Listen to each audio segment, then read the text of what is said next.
In the quiet of a crowded room, notice the person who says the least but observes the most. While others are desperate to be heard, they are busy mapping the invisible architecture of power that governs every human interaction. Most people believe that social influence is a gift of charisma or a byproduct of kindness, but the truth is far colder. It is a game of leverage, a silent war of perception where the one who understands the strings can move the puppets without ever being seen. You have been told that to lead is to serve, but history whispers a different secret. To lead is to master the art of the shadow. We live in a world designed to keep you transparent, to make your intentions predictable and your emotions easily harvested. Society rewards the compliant and punishes the deviant, yet those who truly command the world operate by a set of rules that would make the moralist shudder. This is not a guide for the faint of heart or the ethically rigid.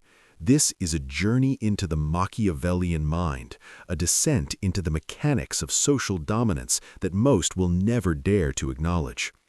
If you stay until the final revelation, you will understand the singular, terrifying truth that turns a victim into a strategist. But for now, we must peel back the first layer of the veil.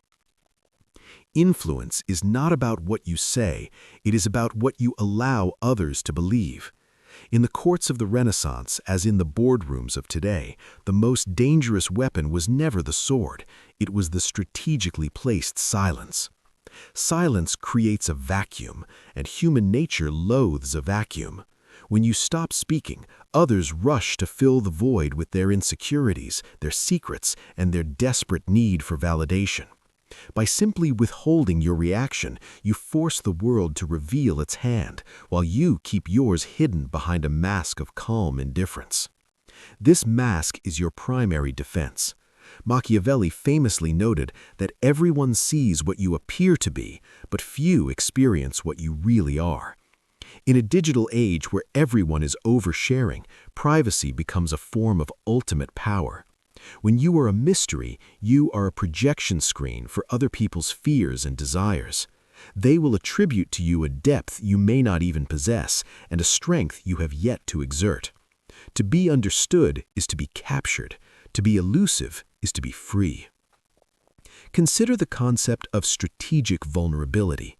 The amateur manipulator tries to appear perfect, but the master knows how to display a calculated flaw, a minor weakness that humanizes them while distracting from their true ambitions. By feeding the ego of your adversary through a staged confession or a humble request for advice, you bypass their psychological defenses.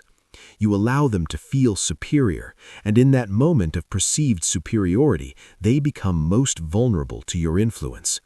It is the art of the shepherd leading the flock while making every sheep believe it is choosing the path. As we move deeper into the mechanics of the mind, we find that the most potent form of control is not found in the overt command, but in the subtle manipulation of the environment. In the coming moments, we will explore how to bend the very reality of those around you. But first, you must understand that the world is built on a foundation of reciprocity and debt. Humans are biologically wired to return a favor, a psychological glitch that can be exploited with surgical precision. If you provide a service or a gift that feels personal but costs you little, you create an invisible ledger in the mind of the recipient. They now owe you their loyalty, their time, or their compliance. The Machiavellian does not collect debts immediately. They let them ferment, growing in weight until the moment the favor is called in. By then, the recipient is no longer a peer. They are a subordinate, bound by a sense of moral obligation they cannot name. Yet debt is only half the equation. To truly dominate the social landscape, one must master the law of scarcity. We value that which is rare, whether it is gold, time, or the attention of a powerful individual. If you are always available, you are a commodity. If your praise is given freely to everyone, it becomes worthless. True influence is built on the careful rationing of your presence. By pulling away, you create a hunger. By being selective with your approval, you make others starve for it. They will work harder to please you simply because you have made your satisfaction a prize worth winning. This brings us to a darker realization. The most loyal followers are often those who have been rescued from a crisis that you yourself may have orchestrated. It is the arsonist and fireman strategy. By identifying a threat or creating a subtle instability in someone's life and then being the one to provide the solution, you cement your position as their indispensable savior. It is a cruel paradox of human psychology. We love those who help us more than we love those who never harmed us. But do not mistake this for mere cruelty. It is the cold calculus of survival in a world that would gladly consume you if given the chance. Every interaction is a negotiation of status, and if you are not the one setting the terms, you are the one paying the price. You must learn to read the room not for its emotions, but for its power dynamics. Who is the person everyone looks to before they laugh? Who is the one whose body language remains open while others fold inward? These are the nodes of influence, and to control the room, you must first control the nodes. As we approach the midpoint of our descent, the secrets will become more visceral. There is a technique used by the elite that allows them to overwrite the will of others without a single argument. It involves the total subversion of the ego, a process so effective it can turn enemies into zealots. But before we touch that flame, we must discuss the mirror of Narcissus. People are fundamentally in love with themselves. If you can reflect their values, their speech patterns, and their secret aspirations back to them, they will feel an instant, profound connection to you. They will believe they have found a soulmate, when in reality, they have only found a mirror. This mirroring is not mimicry, it is a spiritual camouflage. By becoming what they desire, you bypass the analytical mind and speak directly to the primal heart. You become the protagonist in their internal narrative, and once you are inside their story, you can rewrite the ending. However, mirroring is exhausting if you do not have a solid core. The master does not lose themselves in the reflection, they remain the observer behind the glass. They understand that most people are walking through life in a trance, driven by unexamined traumas and biological imperatives. To be awake in a world of sleepwalkers is a terrifying advantage. It allows you to see the double bind, the moment when you give someone the illusion of choice, while both paths lead exactly where you want them to go. Would you prefer to finish this project by Tuesday, or would you like to take the lead on the presentation as well? Either way, the work is done and the power remains in your hands. Choice is the ultimate anesthetic for the ego. As long as people feel they are in control, they will walk willingly into the cages you build for them. It is the velvet glove that hides the iron fist, a necessary deception for maintaining order in a chaotic social hierarchy. The world is a theater of shadows, and most people are terrified of the dark.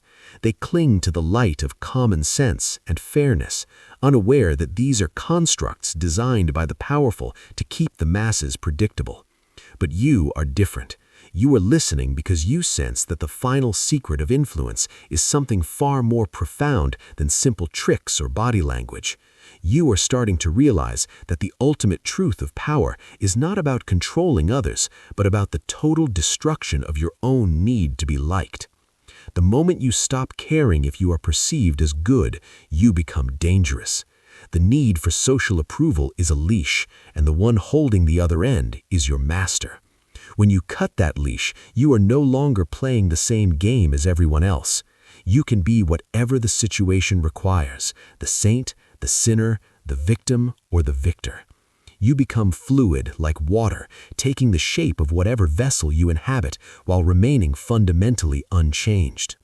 This fluidity allows you to employ the law of emotional contagion. Most people are reactive. They reflect the energy they receive.